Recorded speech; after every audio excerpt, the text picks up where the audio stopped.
এফালে ঝুমুৰ বিনন্দিনী আনফালে চাহ শ্ৰমিকৰ বিননি তিনিটা দৰমহা নাই চাহ শ্ৰমিকৰ পেটত ভোক লৈ ঝুমুৰ বিশ্ব অভিলেখৰ আনন্দ কৰে কেনেকৈ ঝুমুৰ চাবলৈ অহা প্ৰধানমন্ত্ৰীয়ে শুনিলেনে এই সকল চাহ শ্ৰমিকৰ বিননি কষ্ট আছে চলি দৰমহা পাতি না ভোট দিলে এখন বললে ঠিক কৰে দেন বলকে আৰ বাগানটা কোনে যাচ্ছে এফালে ঝুমুৰ বিনন্দিনীৰ প্ৰস্তুতি চলাই থকাৰ সময়তে এই সকল চাহ শ্ৰমিকে সাব্যস্ত কৰিছে প্ৰতিবাদ কাৰণ তিনিটা দৰমহা পোৱা নাই এই সকল শ্ৰমিকে আমকা মাইনাস ঠিক হৈ যায় তমকা মাইনাস ঠিক হৈ যায় ওর করতে 1 বছর হয়ে গেল আর প্রতিশ্রুতি দেয় যে ফেব্রুয়ারি মাইনে সব ঠিক হৈ যায় কিন্তু ফেব্রুয়ারি মাইনে আদায় হবার হয়ে গেল বিমল বরাবর হচ্ছে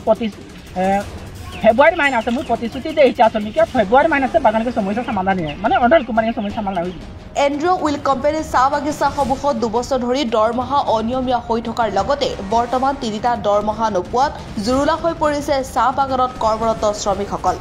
হিমন্ত বিশ্ব শৰ্মাৰ চৰকাৰৰ কেবিনেট মন্ত্ৰী বিমল বৰুৱাৰ টিংখাং সমষ্টিতে আটাইতকৈ বেছি আছে এই কোম্পানীৰ বাগিচা কেন্দ্ৰীয় উদ্যোগ মন্ত্ৰী অসমলৈ আনোতেই বিমল বৰাই সাক্ষাৎ কৰি কম দিনৰ ভিতৰতে